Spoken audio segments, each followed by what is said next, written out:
was sleeping with his boss when he found out he took his revenge in the worst way possible.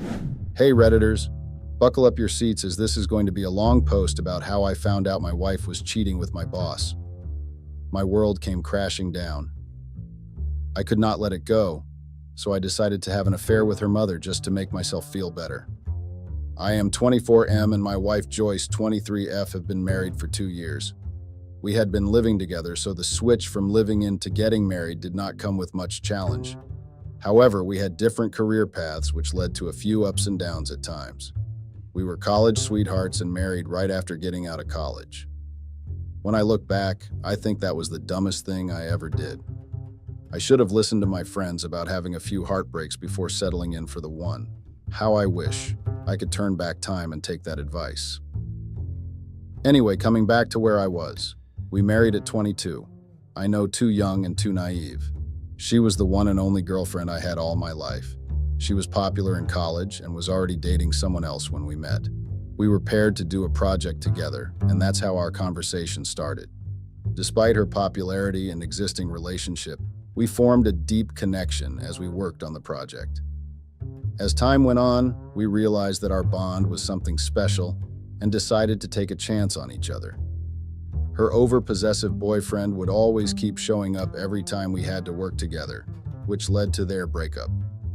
I did gain a little confidence and asked her out one day. She agreed for just one date so as not to ruin our friendship. I took her out to the movies so that I could take advantage of the dark and hold her hand. Good times, I must say. She did not pull away when I did, and in that moment, I knew that she was the one. I tried everything in my power to charm her into falling in love with me. Eventually she did, and ultimately it led to us tying the knot at a very young age. Joyce had been living with her mother during college. Her mother, Evelyn, was a single mother.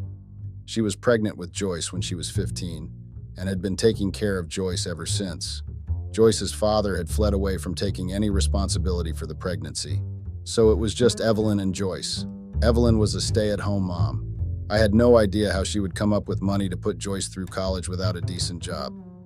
It was not my place to judge or ask about it, so I never brought it up in my conversations with Joyce.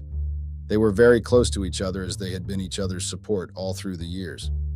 I was not a big fan of Evelyn, and something about her always bothered me, though I could not point a finger on it. Maybe our initial encounter did not leave the right impression on me. Despite my reservations, I respected the strong bond between Joyce and Evelyn and tried to keep an open mind about their relationship. During our dating phase, I was to pick Joyce for a party. I went to her house and was seated by Evelyn in the living area. Joyce was in her room getting ready, and I was asked to wait for another 15 minutes till she showed up. Evelyn started talking to me about my likes, dislikes, etc. I thought it was just a protective mom trying to know the guy her daughter had been dating.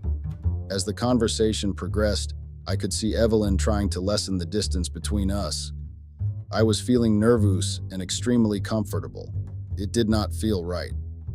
I started to wonder if Evelyn was trying to make moves at me. The more she tried to connect with me, the more I realized that maybe I had misread the situation entirely. Maybe it was a test that I needed to pass so that I get a green chit from Evelyn to date her daughter. Those 15 minutes were the longest 15 minutes of my life. When Joyce came down, I was relieved and instantly stood up to leave. Evelyn hugged Joyce and told her something in the ear which I assumed were the results for my character and loyalty. I mentally kicked myself for thinking all kinds of absurd things about my girlfriend's mother in my head and took her leave with a sheepish grin. We both had about 6 months to graduate from college and started living together. It was easier this way as I was living closer to college. This way we could save up some money. We both decided that we would get married after college so that we could kickstart our life together as a couple without wasting years waiting for the right moment. Now, when I look back, I feel like I was either hypnotized or trapped by black magic to make that decision. After our graduation, we set up a date and had an intimate wedding with close friends and family. We made a few changes to our existing house to make it a little more functional for a married couple. It was difficult to land a job with a decent salary without any experience. It took a while, but I finally found a job that would be something that I wanted and was also paying a decent amount. Joyce was in the process of getting a job for herself, but she wanted to get hands-on experience as a hairdresser. She wanted to start her own hairdressing salon for which she needed investors. I started working for a construction company. My job was to go to various construction sites and supervise the safety and the progress of the projects. I had to determine if everything was running smoothly and if we would be able to deliver by the deadlines promised to the clients. It was a challenging and demanding job, but I enjoyed doing it. It was not like a boring desk job, which allowed me to work on my fitness routine due to all the walking at work. After 1 year, I was promoted for my hard work by my boss, Brian. He was demanding and always nagging about some or the other things which he felt could be improved. He was in his late 50s and was handed down the company to him by his father. I invited Brian for dinner to thank him for the promotion that I received. He did hesitate initially, but after me being persistent for a while, he agreed to have dinner at our place on Friday. On Friday, Brian showed up at the house alone and did not get his wife along. I did not want Joyce to feel left out and get bored during the entire dinner. Surprising, I saw a very different side of my boss that day. He was cracking jokes, accommodating, not being the usual and happy, complaining self that he is at work. He seemed like a really different person outside of work. He even arrived with a bottle of wine, which I wasn't expecting. We finished our dinner and made our way towards the backyard where we set up a drinks table. We finished the bottle of wine that he had brought, so I went inside to get something else to drink. When I came back, I noticed that my boss and Joyce were immersed in a conversation. Joyce was explaining about her hairdressing course and her plans of starting her own salon once she finds a decent investor. My boss looked genuinely interested in the conversation, so I thought it would be better not to disturb the flow of the conversation. I poured the drinks and sat back trying to be a part of this conversation. It looked as if I did not exist as they were so engrossed in their conversation. As I listened to Joyce talk passionately about her dreams, I couldn't help but admire her determination and ambition. It was inspiring to see my boss genuinely engaged, offering advice and encouragement. I realized that this conversation was an opportunity for Joyce to showcase her potential, and I silently hoped that she would find that investor in my boss. The conversation had shifted from my promotion to Joyce's salon as the night progressed. As my boss started to leave, he asked Joyce to make a presentation and meet him after a week in his office to discuss further. He asked to shortlist venues and the cost of equipment and also the employees she would need for the initial setup of the salon. Joyce eagerly agreed to the task and assured my boss that she would diligently prepare the presentation and gather all the necessary information. As we all exchanged goodbyes, I couldn't help but feel a sense of excitement for Joyce's new venture and the potential opportunities it could bring her way. We both were super excited about how this entire night went. We celebrated by having a few more drinks and made passionate love to new beginnings. Joyce was busy in the next few weeks working on her presentation. I resumed my work at my new position. We had gotten busy with our hectic work schedules. Joyce had presented her proposal to Brian, and he agreed to invest in Joyce's hairdressing salon. The salon opened up at a prime location, and Joyce was busy with managing everything by herself till she could get a capable manager to handle things. On the other hand, I kept getting a lot of projects for different cities which needed me to stay away from home more often than not. I could see that Joyce and Brian had become too close to each other. It did not look like a normal partnership between an investor and a business owner. I started to notice that my boss had been spending more of his time at Joyce's salon than at his main office. This was something that kept bothering me. I decided to ask Joyce if something was going on between them. Joyce dismissed it, stating that I was making a mole into a mountain. Brian was more interested in finding out when he would start receiving profits on his investment. He was trying to study the market and give her tips on how she could increase sales. It still did not sit well with me that Joyce was spending much of her time with Brian rather than giving importance to our relationship. As Joyce's business started booming, she got much busier than she previously was. This was causing a lot of friction between us, and I could see cracks beginning to develop in our relationship. We started having a lot of arguments about who was giving how much to the relationship. My boss had started sending me on a lot of business trips to other locations, which did not allow me to spend as much time with Joyce as I would have liked to. I could feel the emotional as well as physical distance growing between me and Joyce. I noticed that our conversations became shorter and less frequent, and it seemed like we were drifting apart. The lack of quality time together was taking a toll on our relationship, leaving me longing for the connection we once had.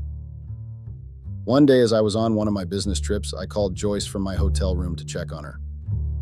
I thought of making a video call just to surprise her and also to show her the room I was staying in. It had a wonderful sea view that I wanted to share with her. She rejected two of my calls, which were weird as I knew that her salon would be closed today and she would be at home. She did pick up on my third attempt but looked too distracted to talk to me. She kept glancing over her head towards something that she found much more interesting than the view I was trying to show her. It did irk me a little at her indifference towards my gesture. I noticed something strange in the background that did not belong to our bedroom. It looked like a men's boxer, and to the best of my knowledge, I had stopped wearing boxers since I was a teenager. I knew that it wasn't mine for sure, and I knew that Joyce did not own any boxers that I know of. I made a mental note of asking Joyce about the boxer once I got home from this business trip. The day I came back from my business trip, I noticed Brian's car park outside Joyce's salon. I made my way into the salon and asked the receptionist where I could find Joyce, though I knew the answer to it already.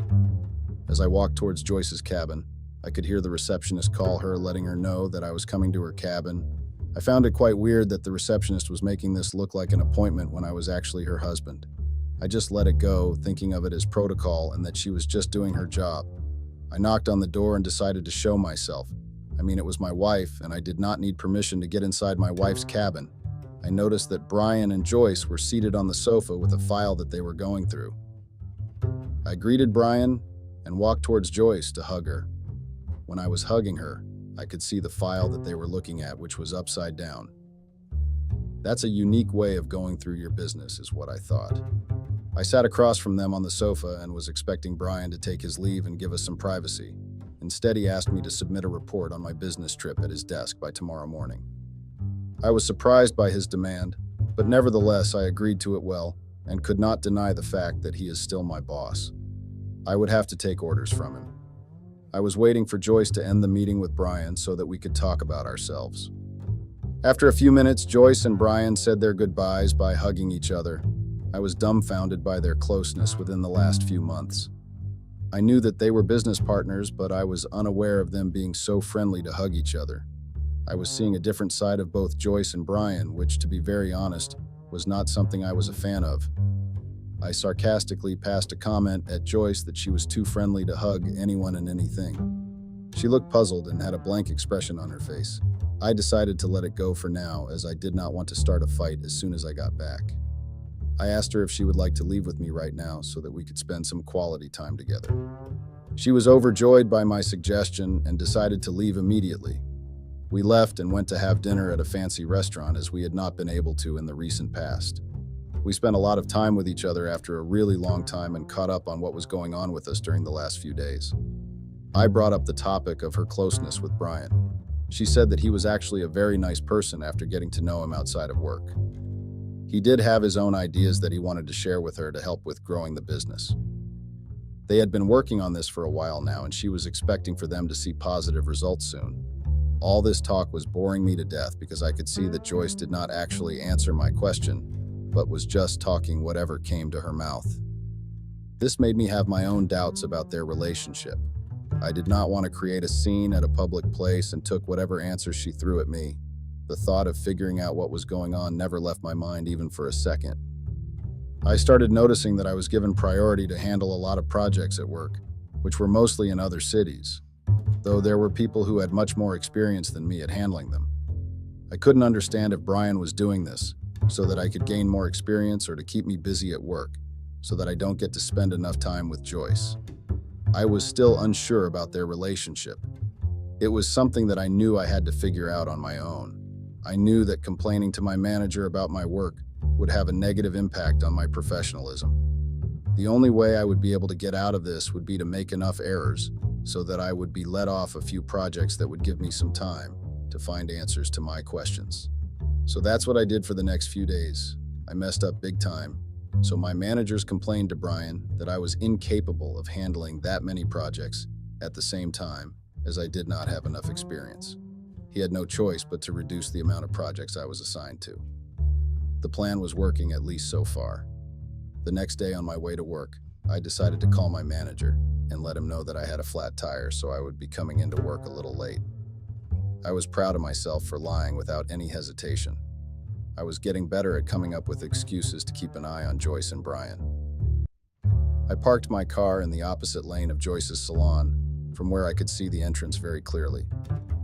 I bought a sandwich on my way and waited in my car for Joyce to show up for work.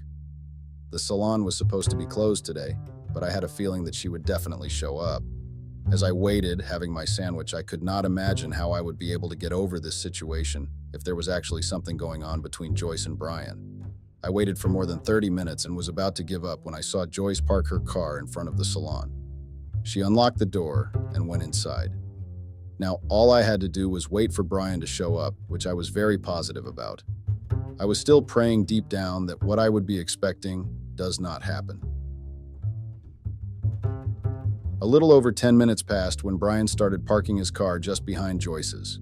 He got out of the car and walked into the salon and locked it from inside. I waited for about 5 minutes and then decided to see with my own eyes what the hell was going on. I had a spare key to the salon, which I used to get inside. I had come prepared, just in case I had to use it. I knew where to find them, so I tiptoed towards Joyce's cabin. I could hear them laughing and talking animatedly. I slowly opened the door just a little bit so that I could take a peek into the room, and what I saw was something I was expecting but definitely not ready for. I saw Joyce sitting on the table with her legs spread wide and Brian standing in the gap between her legs. Somewhere inside my heart, I already knew what I was going to witness, but I was not aware of how badly it would hurt when I actually saw it. I decided that I needed evidence to prove that they were having an affair, so I took out my phone and started filming. It was painful to watch the love of my life being intimate with my boss, but I knew I had to do this. With a heavy heart, I hit the record button and made sure that I captured most of what I could before it got too much for me to watch. I filmed them kissing each other, undressing each other, and then Brian going down on his knees, and that's it. I couldn't take it anymore. I was hyperventilating as if I was about to die of a stroke, so I made my way out and started puking. It is never so easy to see someone you love and trust cheating on you with someone else and acting as normal as possible with you. I would have given an Oscar to Joyce for acting like the perfect wife when in reality all she was doing was sleeping with my boss. I could visualize our journey so far. I tried to do everything in my power to live up to Joyce's expectations as a boyfriend and also as a husband. I don't think I have done anything that would cause Joyce to cheat on me. I had always been good to her and tried to support her in every decision she ever made, even though I would not agree with most of her decisions. That is what love means, according to me. Being there for each other, however stupid the other person sounds. I knew that this was not something I deserved and definitely not something I should be okay with. I sat in my car and went to work as I did not have the courage to face either Joyce or Brian at the moment. I tried to divert my mind by focusing on the project I was currently working on, but it was getting very difficult to think straight.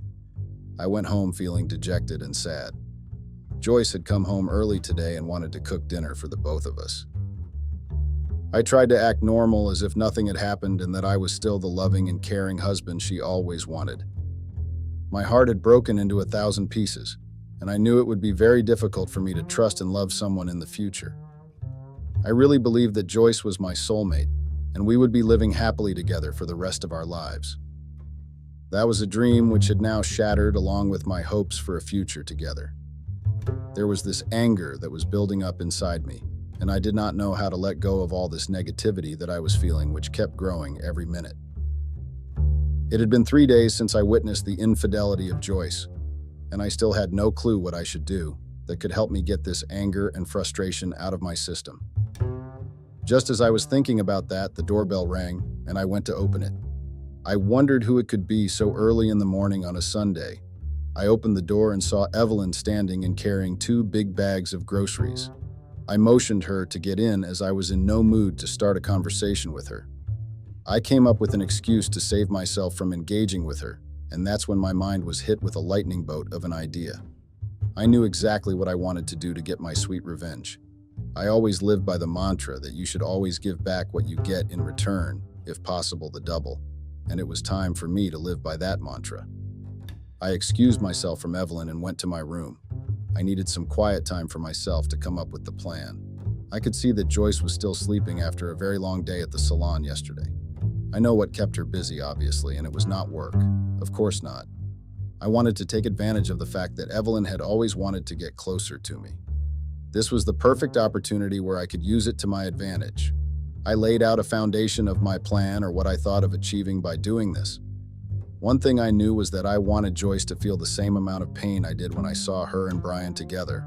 I wanted her to have the same amount of heartbreak I did when she sees me with someone else.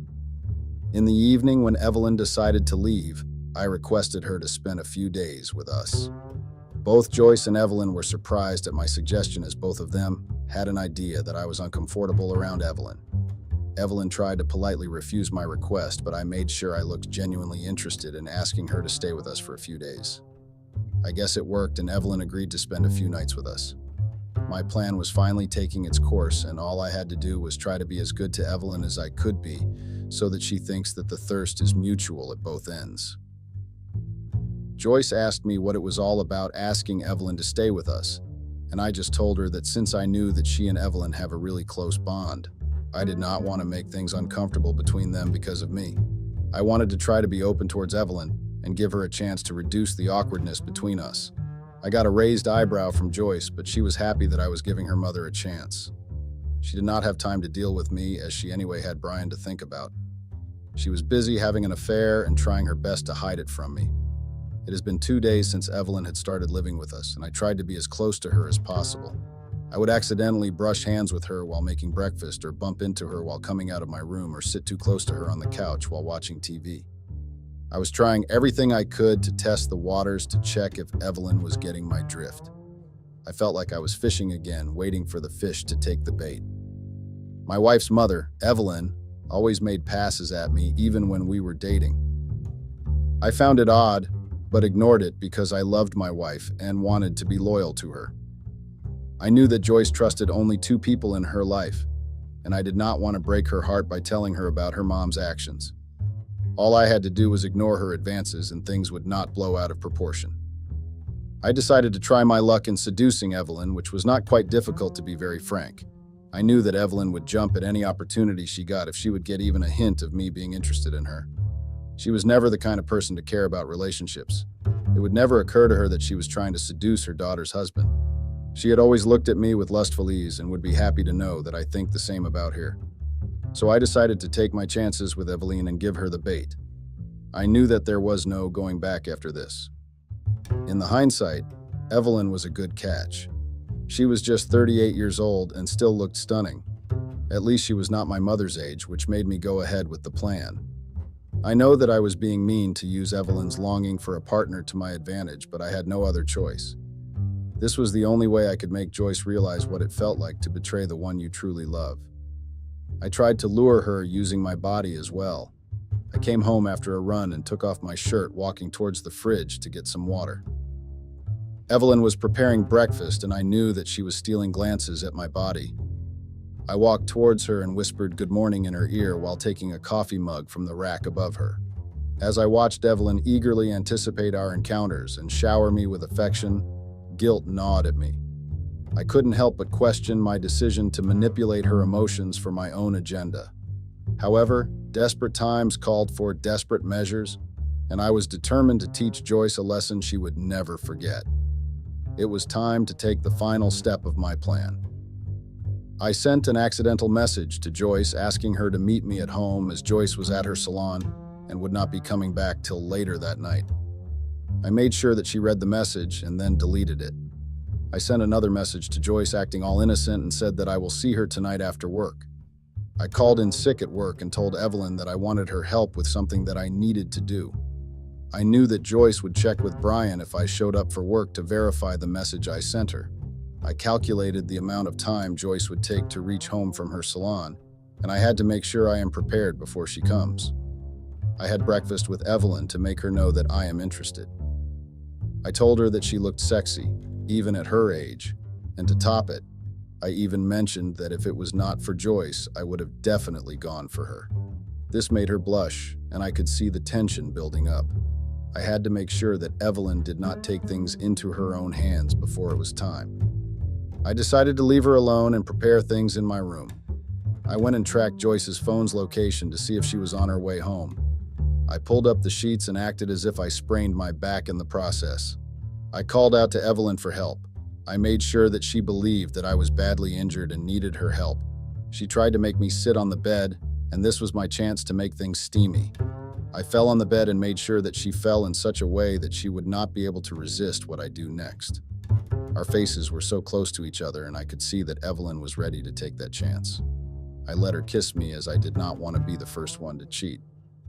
I know it was stupid of me to still think of not betraying my wife.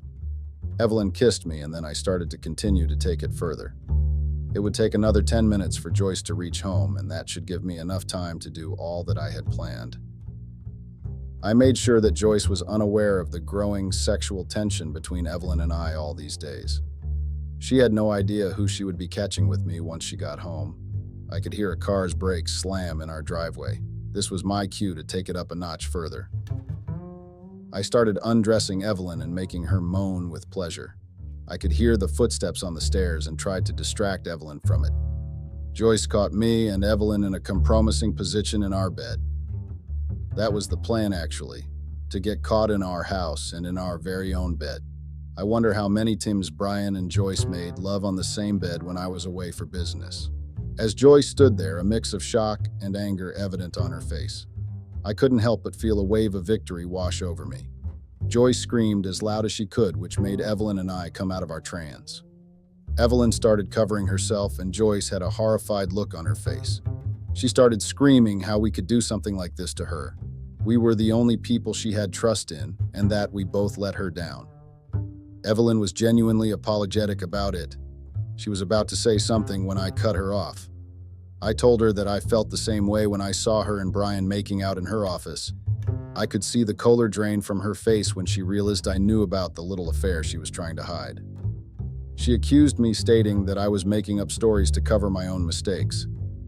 I laughed so hard, as I could not believe her denying it till the end.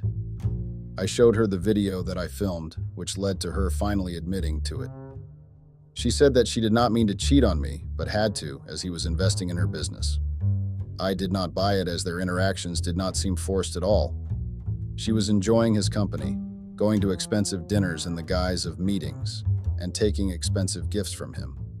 What did she even see in him? My boss was old, way too old to be a grandfather to our children. How could my wife even think of cheating on me with him? He was loaded, but still that does not mean you go around and sleep with anyone who is throwing money at you. I was shattered, to say the least. I know what I did does not justify my actions against my wife. I am not going to lie. It did feel good getting back to Joyce for what she did to me and our relationship. I agree when people say that even a lifetime is not enough to truly know a person. I guess it's true. I can't help but wonder if my financial stability was the reason why my wife broke up with her boyfriend and agreed to marry me. Was that the only reason, or did she ever truly love me? I know that I would not be getting answers to any of these questions in this lifetime.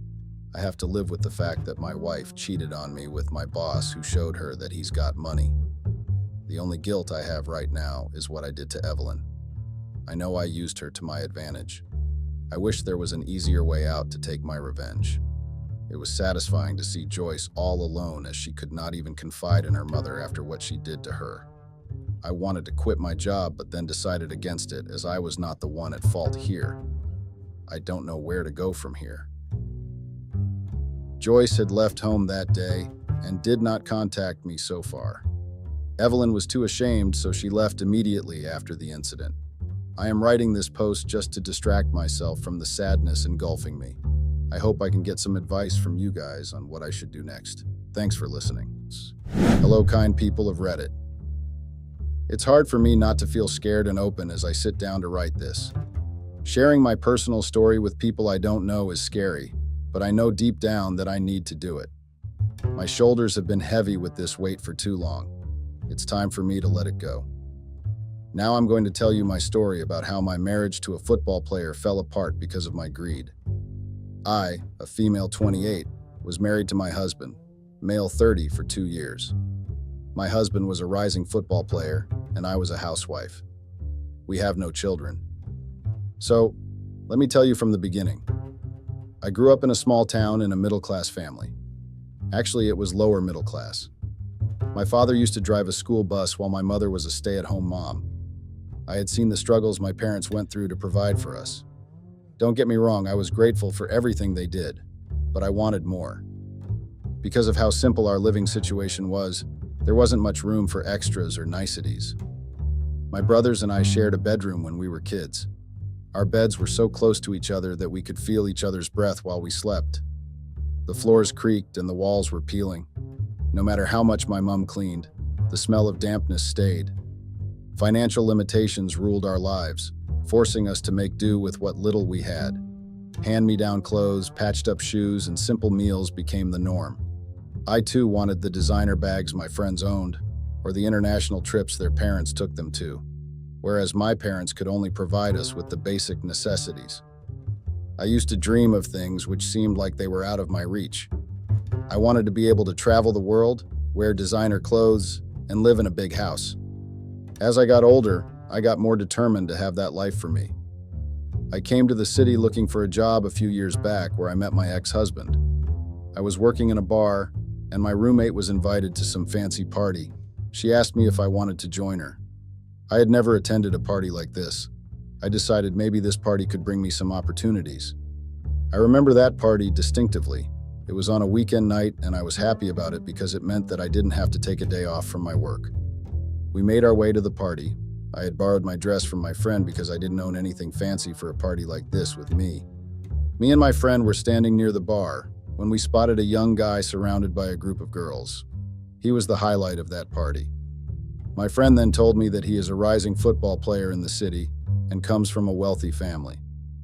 I kept looking in his direction, thinking how lucky he was to have that kind of life. When my friend saw me staring at him, she told me I should go and introduce myself. It was part of networking and all. I thought that something worse could already happen to me. I made my way to him and introduced myself. Usually famous people were snobby, but he wasn't. He was genuine and kind. I liked talking to him. He seemed genuinely interested in what I had to say. After some time, I excused myself, but we exchanged numbers. I didn't really expect anything except that maybe he would refer to me as someone who needed an employee. He surprised me when he texted me a few days later. He asked me how I was doing and if I would like to meet him for a drink. I couldn't stop smiling at his text and then replied, yes. We met in a very fancy restaurant. I would have felt totally out of place, but he made me comfortable and made sure that I had a good night. That's how we started dating. Dating him completely changed my life. I felt like I was living in some Disney movie or shit. He would give me such expensive gifts. I started owning brands I didn't even know existed. My friends started getting jealous of me. I loved it. It was the first time someone was jealous of me. It wasn't like he was completely flawless. He had his flaws. Sometimes he would disappear for days and then come back like nothing had happened. I asked him 2 or 3 times, but when it seemed like he was getting angry over it, I used to drop it. I didn't want to upset him. He was my ticket to the dreams I had always dreamt since I was a child. He could give me all the luxuries and vacations I wanted, and that too, without working for it. I just had to keep him happy. I did everything possible to keep him happy. I used to cook him meals, everything and anything he asked for. I made sure I did it. After a while of dating, we went on a vacation. I didn't have to pay a penny for it. It was on this trip that my now ex-husband asked me to marry him. I was over the moon. Everything he owned would have belonged to me legally after we got married. I did like him, but I wasn't going to marry someone just because of that and then suffer my whole life. I needed assurance that I was going to have a good life. I wanted an affluent life. I didn't want my children to suffer the way I did. Looking back now, I realized that my infatuation with him was more about the lifestyle he could provide me with than actual love. I ignored the warning signs and focused on the fantasy in front of me.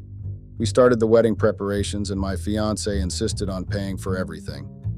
I was happy because I didn't have the money anyway. He told me to go all out. He said he wanted me to have the wedding of my dreams. Everything went really well. We got married in a lavish wedding.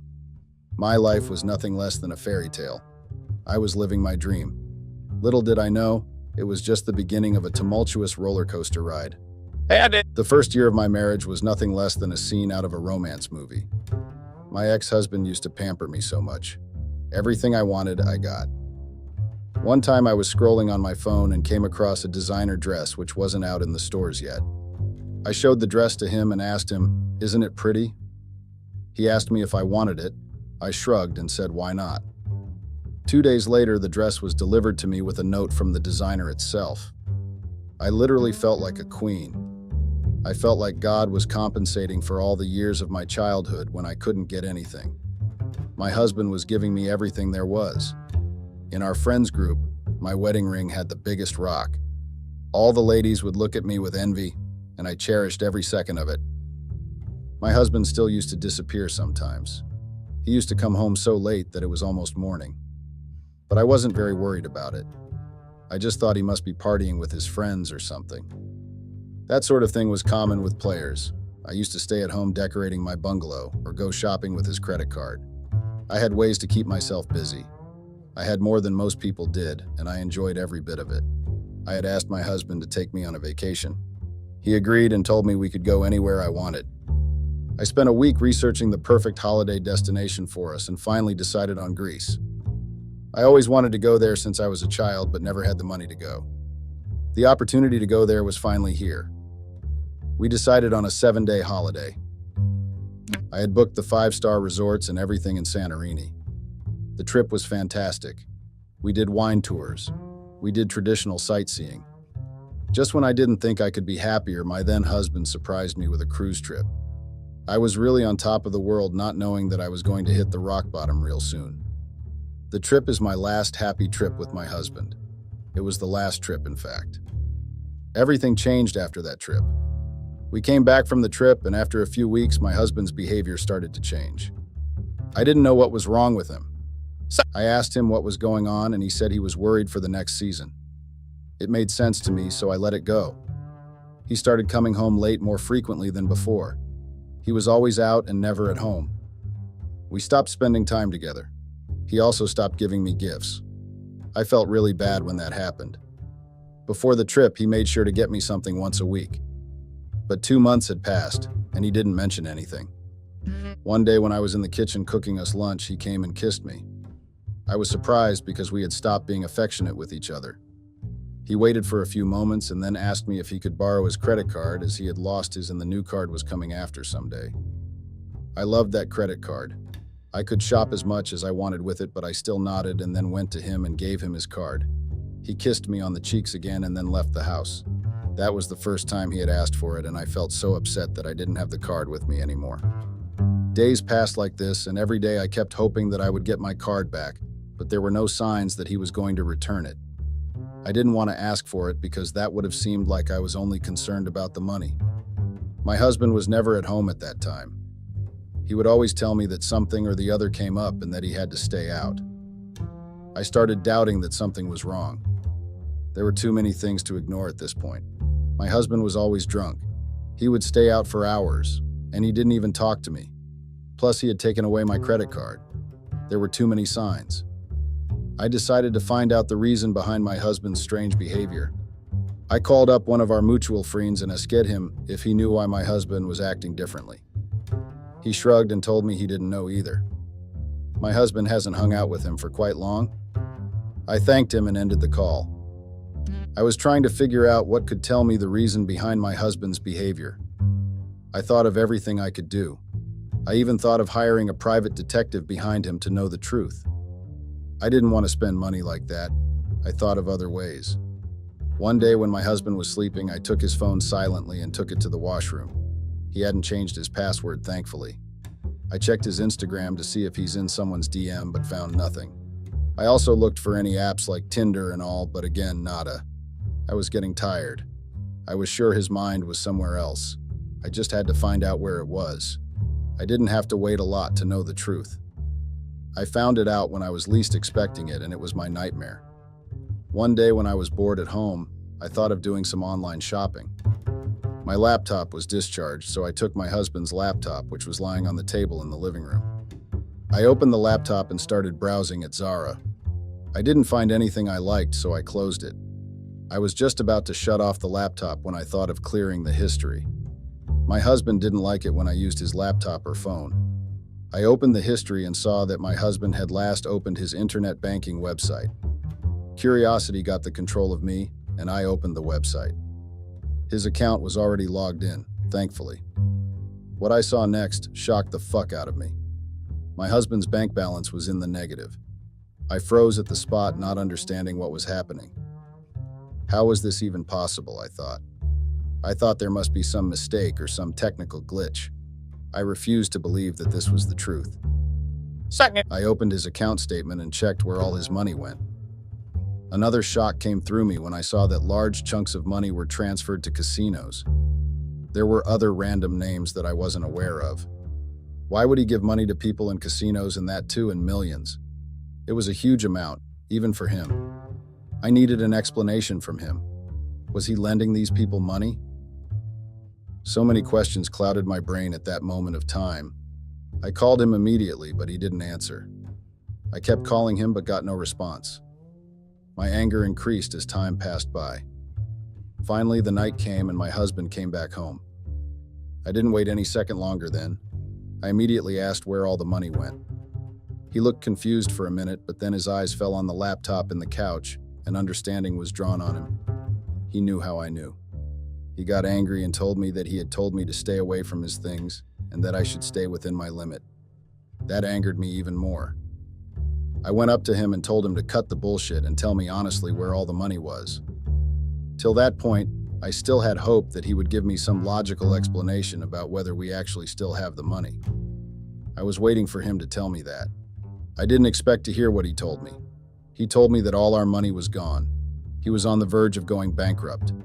I asked myself how it all happened. He then collapsed on the couch and started rubbing his eyes. He then told me everything that was happening for the last few months. He said that he was hanging out with a few of his friends at a party where someone made a bet. My husband won that bet and some money with it. He started going to casinos with those men and used to bet a lot of money, thinking he would win so much money there. In the beginning, he used to win, so he kept playing. Then he started to lose. He didn't give up then. He thought if he kept playing, he would win back the money he had lost. This wasn't just a day or two. He did this for months, and now we were broke. I couldn't believe it. All my dreams about living a luxury life broke just because my husband was a stupid man and a gambler. That too, a bad one. I felt like slapping him or doing something to him to make him realize what he had done to me. I couldn't look at his face any longer, so I left the living room and went to my bedroom and locked the door. I needed space for him. He got the hint and didn't try to come closer to me. I was in my bed when I heard the sound of the engine and him driving off. I was filled with rage because of his actions. All my dreams, everything I wanted in life was gone in a moment because of him. I don't. I've been so angry in my life like I was at that moment. I didn't have money in my childhood, but that was different. I came from a middle-class family. This time, I was going broke because my husband was a stupid man. I was consumed with rage that I didn't even think anything. I just texted George, his personal trainer. George had been my husband's personal trainer for a very long time. He was his trainer from even before we started dating. When I started dating my ex-husband, he introduced me to George one day. George was good-looking. He seemed extra friendly to me, quite flirtatious. I just laughed then, but my husband had noticed it too. After George left the house that day, he told me that he didn't like him near me. I made it my mantra to stay away from him from that day onwards. I was hell-bent on doing everything that my boyfriend liked. I wanted him to consider me as his wife, and I did everything for that. Whereas my husband couldn't even take care of the money that was supposed to take us and our future children. I was done with doing what he wanted. I wanted to do something wrong, something bad to him. What could be worse than his wife sleeping with his personal trainer behind his back? I thought of George first because I knew how much it was going to hurt my husband that his wife went to George. Him and George were always in some kind of competition, and my husband loved to win. I was going to make him lose. Another reason for choosing George was that I knew it wouldn't be very difficult to convince me. He would be ready for it as soon as I asked him. I also had a hope that maybe George would save me from getting broke. Just as I expected, his reply came almost immediately. I had texted him if he could meet me. He replied telling me sure and asking me where I want to meet. I thought about it for a moment. I didn't want to meet at home because my husband could come home anytime. I thought of a hotel on the outskirts of the city, Noon we know visited there, so there were slim to zero chances that someone we knew could see me there. I texted him the location and told him to meet me there the next day. I had told him that we'll meet at the restaurant of the hotel. His text came telling me that he'll be there waiting for me. The next day, I got dressed in a dress which showed all my curves and a lot of cleavage. I needed to look hot if I wanted to achieve what I had in mind. I did subtle makeup with bold, pouty lips. I didn't even need to make any excuse to go and meet George because my husband wasn't even at home.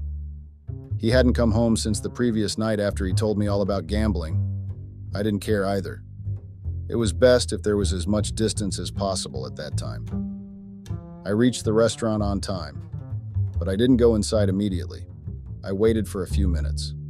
I didn't want to appear too interested in this. I had to have the upper hand with George. I wanted him to pursue me. One thing I had learned about men was that they didn't like anything they got too easily. I wasn't a fool to be one of those things. As I made my way to George, he looked up, and when he saw me, he smiled. He also checked out with an appreciating gaze. I was enjoying all of it. We settled down and started talking. It was a normal conversation. The normal, "What's up? How have you been?" We got comfortable with each other quite soon. After some time, George asked me how my husband was doing. He told me he heard somewhere that my husband made some financial decisions. I thought about how everyone knew about it except me. I looked at George. It was clear he knew about the gambling. He was just being subtle about it. I took that opportunity and played my victim card.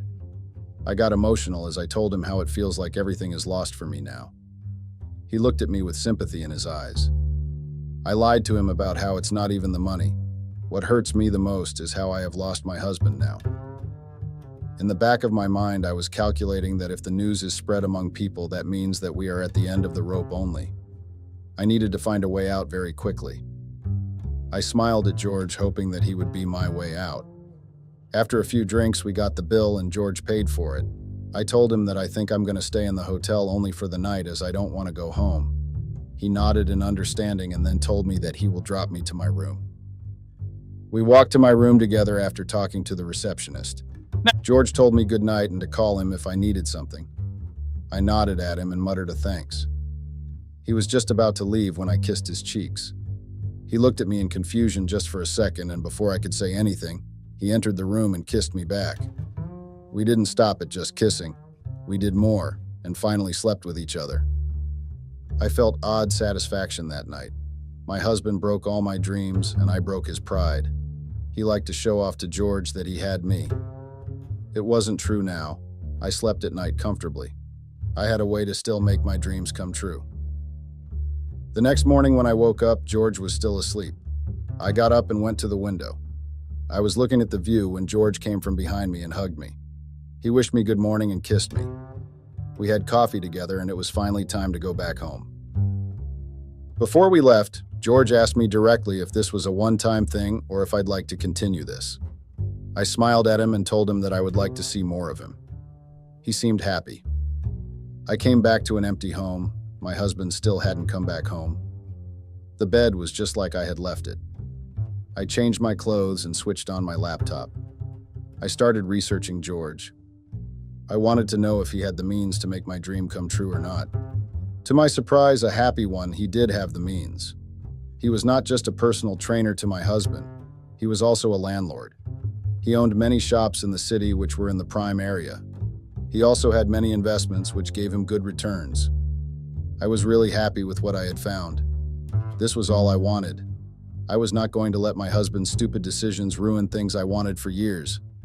I thought that I wasn't going to waste my prime years with my husband struggling again. I deserved better, and George was going to provide that for me. My affair with George continued. I didn't text him first after the night. I waited patiently for him to text me back. I waited for the whole night just looking for his texts and got really disappointed when they didn't come.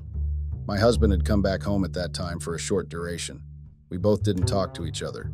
Neither he did try, nor did I make an attempt. He simply came, took a shower, and then left after some time. This home had become a hotel for him. I wasn't complaining, though. I thought the more we stayed away from each other, the better it was.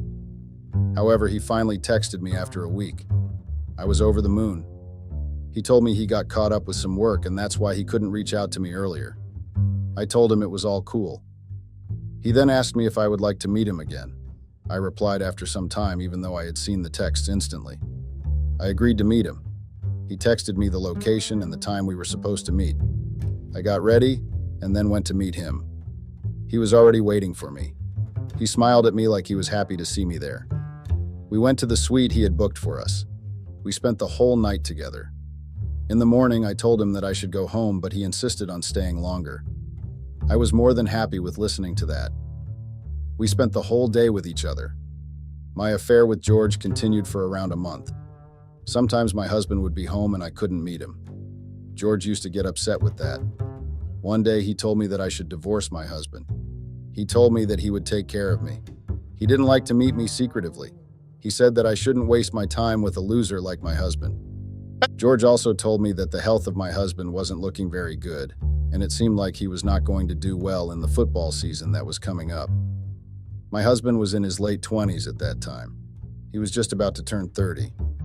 I calculated that there wasn't much hope for him in football anyway. All the money he had made was already gone. Our home was going to get seized too if he didn't return the money to the bank. I didn't think his family was going to help him out either. I told George that I was thinking about it. He told me that he was there for me and knew good lawyers as well. I took George's help and got the divorce paper ready from the lawyer he had told me about. The papers were served to my husband. When I came back home after meeting George, I found my ex-husband on the couch. His eyes were red. He looked so angry. I saw the envelope in his hand and knew that the divorce papers had made him this angry. I didn't say anything to him and went to the kitchen. He followed me to the kitchen and asked me what the fuck was I doing. I told him I didn't know what he meant and tried to go to the bedroom. He didn't let me go. He held my wrist tightly and asked me what was wrong with me and all. When I didn't say anything to him, he got even more upset and started breaking things from the counter. I told him that I don't want to do anything with him and the mess he had made. I texted George to pick me up from my house. When George entered the house, my husband's anger intensified. He started cursing loudly and asked what George was doing here. I went to George, kissed him in front of my husband quite passionately, and told him that I had called him here. My husband got speechless after what we saw. George smirked at him. I told him to sign the papers. I still remember how heartbroken he looked. I almost felt bad for him, but the calculating side of me overpowered me, and I walked away. He signed the papers shortly. I had moved in with George. Our divorce process didn't take much time. I got another surprise after our divorce was finalized. Just after our divorce, the football season was on. I had expected that this would be my husband's last season, and that he was going to perform really bad. But to my and everyone's surprise, he performed excellently well. He made the most money in that season. I suddenly started feeling bad for what I had done with him. He made a mistake, but he also had the capacity to correct his mistakes. With the money he was making, he could easily repay the loan that was on him in a very short time. I started regretting everything that I did with him. George had a stable life, but he didn't treat me like my ex-husband did. If I asked him for a vacation, he would instead tell me that we could spend that money on buying a property. That property would give us rent, whereas vacation will be a waste of money. His money was of no use to me. I couldn't touch it. I couldn't use it. He controlled his money to every last buck. If I needed something, he used to ask me how much it cost. If something cost around 59 bucks, then he would give 59 bucks only. He also had a habit of asking for bills. Living with George was like I was back in my childhood. Except this time, it was worse because I could see the money but not touch it. I soon realized the grave mistake I had made by leaving my husband when he needed me. I should have been there for him, but I gave him more troubles and heartache. I wanted to go back to him, but I knew he wouldn't take me back after that show. I had put up with George in the living room. I got to know that he had stopped gambling for good and was doing a lot of work to get his life on track. His family had also helped him a lot. It wasn't much of a big deal to them. They were wealthy people. When I got my divorce, my husband's financial condition was really bad, and therefore he didn't have to give me anything. But now he was getting everything back in his life. The money, and after the last season he played really well, he was getting his fame back as well. Whereas I had lost everything. I lost my husband and my home. The guy who was supposed to give me everything turned out to be useless as well. Even though I was always calculating, all my calculations resulted in me getting nothing. I finally got tired of chasing my dreams and decided it was best to just forget it. There wasn't much for me in the city. Everyone in the football community hated me. I was the woman who had left her husband in his bad times and cheated on him, that too with his personal trainer. I didn't blame them for their hatred for me. They were right only. I just couldn't bear all that anymore. I ended my relationship with George. He wasn't very upset about it. It seemed like he wanted that as well. I left the city and went back to my childhood town. Before going back, I thought of meeting my ex-husband once, just to tell him goodbye.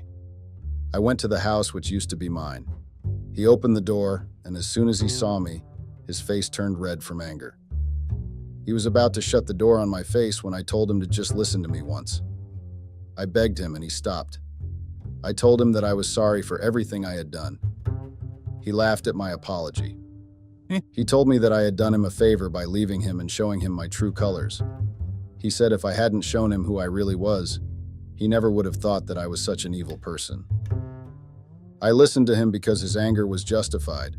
I told him that I was leaving the city and going back to my town.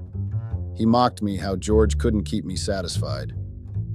When I went to his house, I had a bit of hope.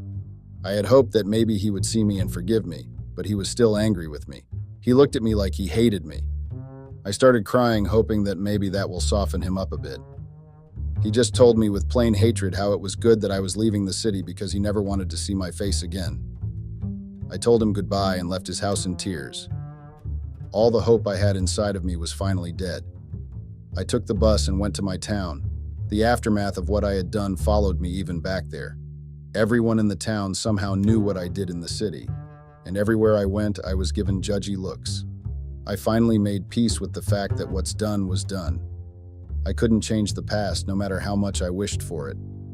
I started living in a small apartment because even my parents felt ashamed to be seen with me. The apartment was the size of the walk-in closet I had in my big house. I started taking local jobs. Whoever needed an assistant, I was up for it. It took me time to get used to it. I finally started working as a hairdresser, and that job stuck with me. It has been almost a year since I moved into my town. I feel guilty for a lot of things I have done. But the one action that I regret every day is what I did with my ex-husband. He didn't deserve that. The way I ruthlessly cheated on him was really low. If I could go back in time, I would never go to that hotel or text George. Like I said in the beginning, it is hard for me to share the worst part of me with strangers on the internet. But I felt like I needed to share this with someone. I don't have any friends or anyone like that with whom I can openly share why I did what I did. The best bet seemed this. It definitely feels better now that everything is in the open. I just hope that the guilt and regret goes away one day as well. The burden of it feels too heavy. Update. Thank you for all the comments and likes. When I wrote this post, I didn't expect that it would be this number of people. I'm thankful to all you who read my story. Also, to the people who are calling me a gold digger and names, I won't defend myself to you. You are somewhat right. I have always kept money as my priority rather than love.